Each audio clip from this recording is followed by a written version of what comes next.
मानव सभ्यता का बड़ा आपद के समय है।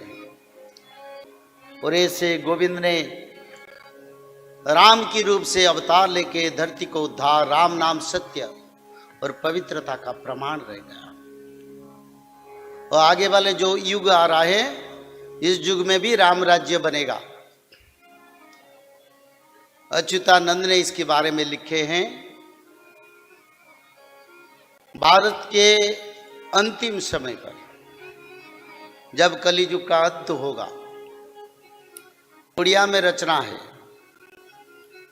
यानी भारत की अंतिम शासक योग साधना करने वाले एक मानव बनेंगे।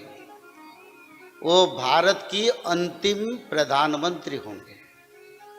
उसका बाद और कोई प्रधानमंत्री शासन में रहने के लिए शास्त्र में नहीं लिखा है।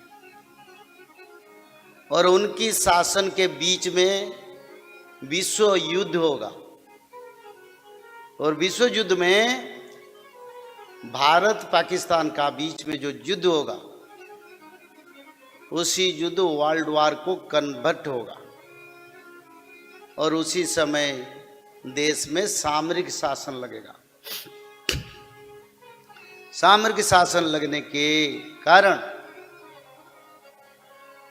बड़ा युद्ध और आपद आएगा धरती। और विश्व युद्ध अंत नहीं होगा, उसको भगवान कल की अंत करवाएंगे और राम राज्य को शुरू करेंगे। कल के भगवान कल के राम के नाम से भक्त लोगों का द्वारा पूजित होंगे और भक्त लोगों को उद्धार करेंगे। नाम रहेगा कल के राम। फिर राम राज्य आ रहा है, राम जन्मभूमि का उद्धार हुआ, ये संकेत है अगले समय राम राज्य होगा। इसी कारण श्री राम अवतार के बाद भगवान श्री कृष्ण अवतार हुआ, बलराम अवतार हुआ। कृष्ण बलराम भी कहते हैं। भगवान बलराम को अवतार के हिसाब से लिया गया, भगवान कृष्ण अवतार में नहीं लिया गया। क्या कृष्ण अवतारी नहीं थे? नहीं, कृष्ण भगवान जो है ना, वो भगवान महाविष्णु है। वो उनकी अंश से अवतार होते हैं। एते चंस कला स्वयं कृष्णस्त्वं भगवान स्वयं। 64 कला में ब्रह्मांड का सनातन आदि ब्रह्म सनातन कृष्ण है। 16 कला में तो लोग बोलते हैं, शास्त्र में लिखा गया एते चंस कला स्वयं कृष्णस्त्वं भगवान स्वयं, आदि विष्णु सनातन है। और कृष्ण के शरीर से बलराम के अवतार हुआ था। इसी कारण जोगमाया शक्ति ने से भगवान बलराम जी को रोहिणी माता का गर्भ में स्थापन किए थे। तो बलराम भाया को अवतार में ले लिया और कृष्ण भगवान महाविष्णु है। तो बलराम का अवतार के हिसाब से 10 अवतार में 24 अवतार में शास्त्र में बंधन है। तो कृष्ण भगवान ने जन्म होके 16 सहस्त्र तपियों को गोप लीला में उद्धार कर लिया। सभी को वैकुंठ भेज दिया, सारे गोपी माता को। और उसका बाद मथुरा में कंस और उससे पहले अष्टमल्ल और बड़े बड़े असुरों जैसे अघा, सकटा, तृणावर्त, पुतना जैसे बड़े बड़े असुरों को भी मारा।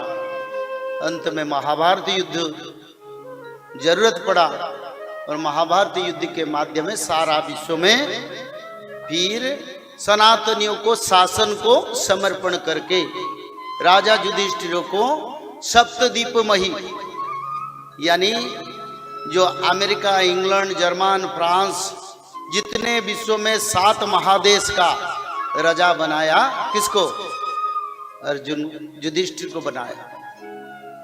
और उसी समय अर्जुन ने रसिया को विजय किया, रसिया देश को। तो रसिया के शासन अध्यक्ष उनका सारे लोग को भारत की अधीन में रहना पड़ा। वो कृष्ण भगवान के पास आए, बोले प्रभु क्या सेवा करें आपका। तो प्रभु बोले कि अभी कोई सेवा जरूरत नहीं है, कली युग में मैं दारू ब्रह्म के रूप में जगन्नाथ क्षेत्र में रहूंगा। उसी समय भारत के साथ पाकिस्तान का बड़ा युद्ध होगा, विश्व युद्ध होगा, और तू एक काम करना, उसी समय मेरे नीलाचल क्षेत्र का सारे दायित्व लेना, मेरे विग्रह को स्थानांतर करके छतिया धाम लेना, और छतिया धाम में 7 दिन में रहूंगा, रथ यात्रा होगा और तू मेरा रजा बनोगे। यही वर रसिया को भगवान ने दे दिए, इसी कारण आज रसिया भारत के साथ है, इसको कोई नहीं जाने। तो इसी कारण आज रसिया भारत के साथ है।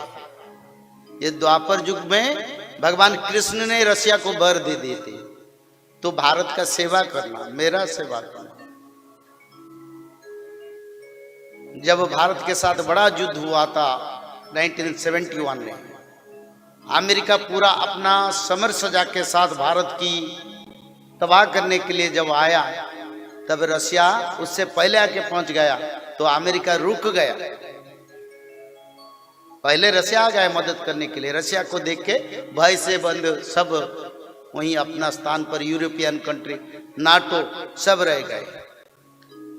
पहले रसिया आगे खड़ा हो गया था और भारत को मदद किया, नहीं तो सब मिलके, कभी अमेरिका भारत का बंधु नहीं था ना बंधु होगा। 13 मुसलमान कंट्री भारत का सबसे बड़ा शत्रु है। इंग्लैंड भी भारत का सबसे बड़ा शत्रु है। तो ऐसे युद्ध आगे होगा, रसिया सरकार भारत को मदद करेंगे। क्यों करेंगे? द्वापर युग में भगवान ने उनको स्वाधीन छोड़ दिया, बोले कली युग में सेवा में लगना।